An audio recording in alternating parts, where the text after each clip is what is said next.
Viva Voz, com Vera Magalhães.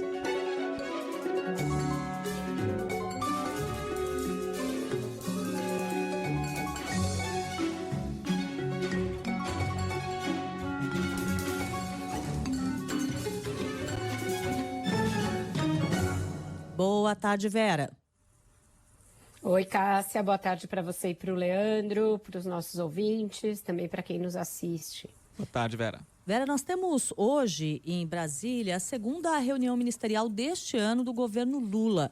Já dá para falar em alguns primeiros recados transmitidos a partir desse encontro?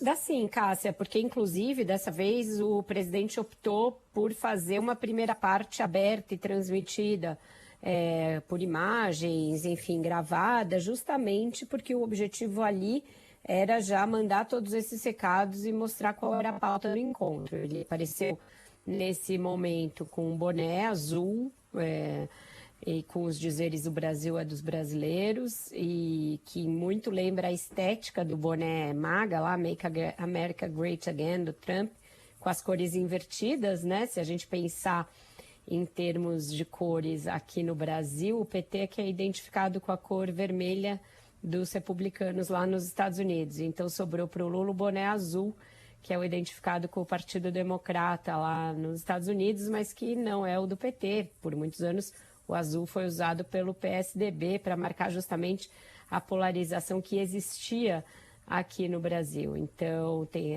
esse componente um tanto irônico, mas o fato é que o presidente usou a reunião ministerial, essa primeira parte, para reforçar esse discurso da soberania, que é um discurso que tem feito o Lula recuperar um pouco da sua imagem, recuperar um pouco da popularidade que estava perdida no início do ano.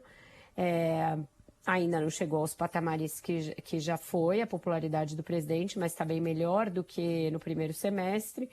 E muitos acreditam isso ao fato de que o Brasil foi sancionado pelos Estados Unidos com o tarifaço, que o ministro Alexandre de Moraes recebeu também uma sanção na Lei Magnitsky, e que isso não caiu bem. As pesquisas da Quest mostram que, para além do eleitorado que avalia o governo positivamente ou que pretende votar no Lula, existe uma crítica ao fato de a família Bolsonaro ter trabalhado pelas sanções contra o Brasil e contra o ministro, e existe uma aversão a esse comportamento dos Estados Unidos. Então o presidente, de alguma maneira, está esticando esse momento de contraposição com os Estados Unidos, porque entendeu que isso rende bons frutos eleitorais. Ele disse que o Brasil não vai ser subserviente, que não vai ser...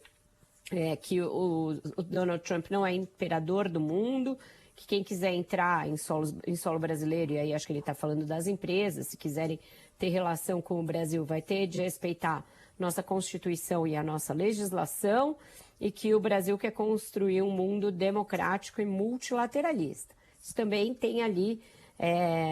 o seu não é bem assim, porque o Brasil endossa muitos países que não são democracias, por muito tempo endossou outros, como a Venezuela. O Lula é bastante criticado por isso, por manter relações bastante amistosas com ditaduras mundo afora, como acontece em Cuba, na Nicarágua e em outros países da África, por exemplo. Mas o discurso da democracia tem sido usado desde o 8 de janeiro, passando pela trama golpista, como um discurso importante no governo, e foi repetido na reunião ministerial, em que o presidente também fez críticas à família Bolsonaro, cobrou o Eduardo Bolsonaro, cobrou a cassação do Eduardo Bolsonaro e fez um desagravo ao ministro Lewandowski, que foi até curioso, porque até hoje o Ministério da Justiça não confirma que o ministro da Justiça tenha tido o seu visto de fato cancelado. Eu já perguntei várias vezes lá, ninguém tem essa informação, mas ainda assim o presidente deu de barato que isso aconteceu e fez um desagravo ao ministro Lewandowski. A questão das empresas de tecnologia é bem importante, né? Você citou en passant aí uma das falas do presidente Lula, de que quem quiser entrar aqui no Brasil vai ter que respeitar as leis brasileiras. E aí ele fala, para nós, as Big Techs são patrimônio americano, mas não são nosso patrimônio. Aí ele dá uma leve escorregada, né? Porque, afinal de contas, essas empresas de tecnologia estão aqui no Brasil, elas têm uma grande presença no Brasil, existe uma certa dependência, inclusive, inclusive de órgãos públicos, em relação a dados, a hospedagem de dados em nuvem, que é ligada a essas empresas. Uma das grandes coisas que eu ouço de vários especialistas do mundo jurídico, desse mundo de segurança tecnológica, é que o Brasil precisaria de um plano de soberania tecnológica que levasse a que não haja uma dependência dessas big techs como existe hoje, para hospedagem de dados, para criar nuvens aí para os órgãos públicos, para os tribunais, para os bancos, etc., e que a gente está longe de ter uma pesquisa e um investimento nesse sentido. Então, acho que antes de fazer um discurso só de brigar com as big techs, que eu acho que é uma coisa inócua, bastante boba e que não leva a nada, o Brasil deveria investir em diminuir a sua dependência em relação a essas mesmas big techs. Agora, é lógico que elas têm de seguir as leis brasileiras e é lógico que elas têm de ser regulamentadas, como o Brasil vem tentando fazer. Isso é uma das razões pelas quais o Donald Trump está atacando o judiciário e o governo brasileiro. E o presidente pode dizer isso sem falar elas não são patrimônio brasileiro e querer fazer um discurso na mesma moeda ali do ataque, porque eu acho que isso é pueril e isso não nos ajuda num momento de bastante tensão diplomática, comercial e estratégica, em que a gente tem sim uma certa dependência em relação a essas empresas. Muitos recados dados, né, Vera, mas pouco que a gente possa tirar até agora dessa reunião, até porque tem um limite de atuação do presidente e da União em relação ao grande tema ainda do momento, que é o tarifaço, né?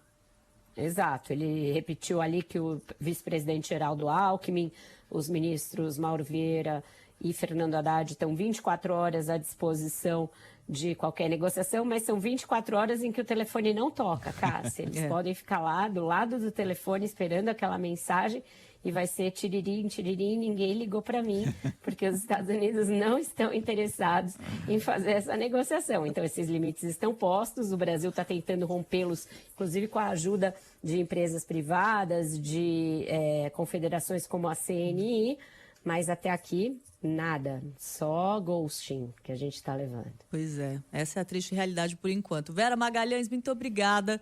A gente volta a conversar amanhã e volta a te ouvir mais tarde aqui no Ponto Final. Até mais. Até mais, um ótimo jornal para vocês. Tchau, Tchau, tchau.